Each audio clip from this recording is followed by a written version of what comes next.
Hey guys, this is Versus Z with a video review of NECA's Berserker Predator from the movie Predators.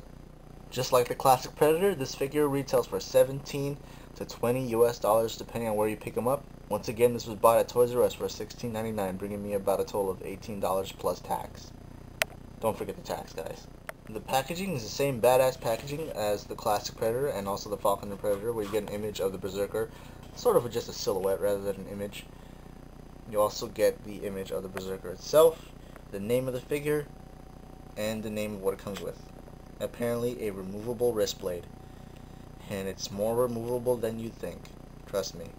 On the back, of course, is an image of the three featured Predators of the movie, a nice blown up picture of the Berserker Predator, and that just looks so evil and badass at the same time.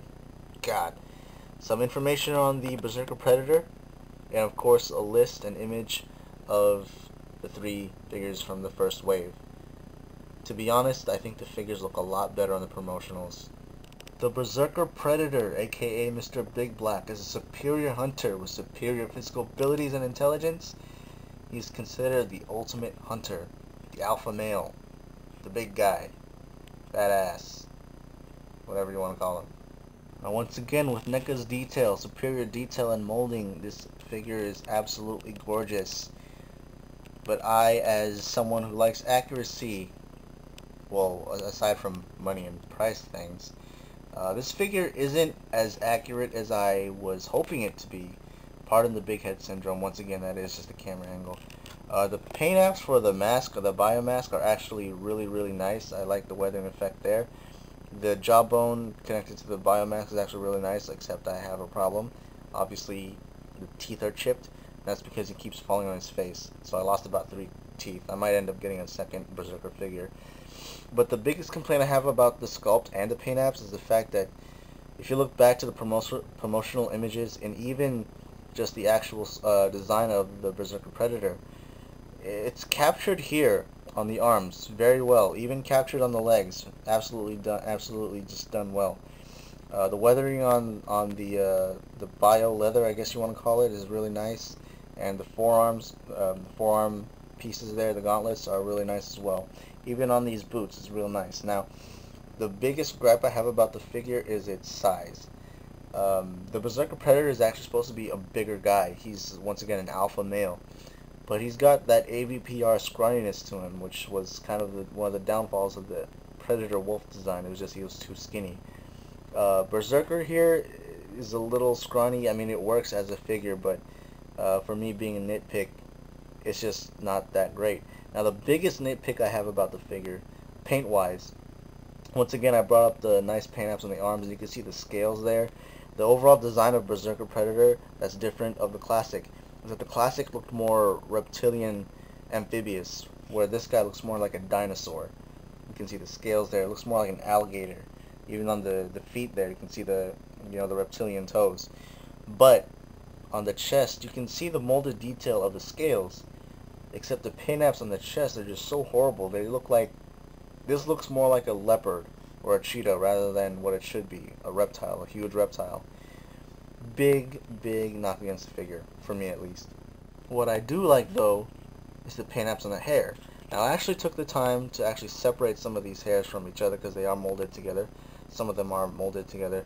But I took the extra time to actually separate a lot of these hairs.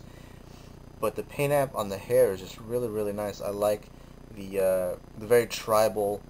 Shows that he's superior. He paints the tip of his hair red, and then just the whole black hair with the silver braids and the red tips. It just looks really awesome, very badass. You can really tell that this guy really means business. Now accessories. Yep, that's it.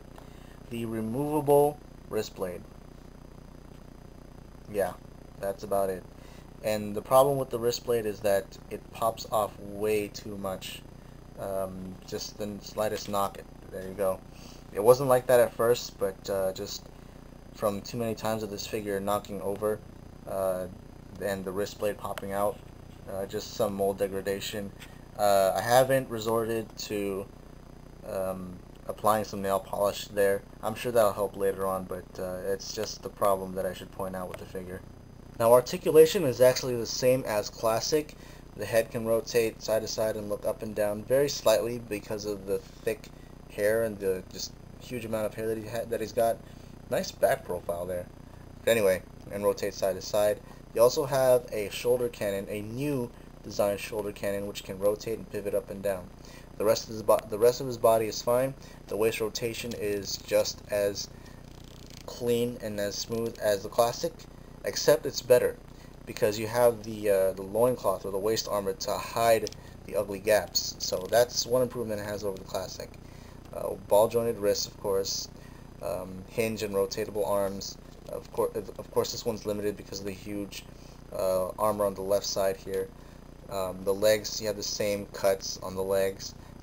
There's no armor panel to be in the way of articulation, so it's a little bit more free moving, a little less of a hassle to move around. You also have, of course, the knee bend. Not as great as classics for some odd reason. You still get the rotation there.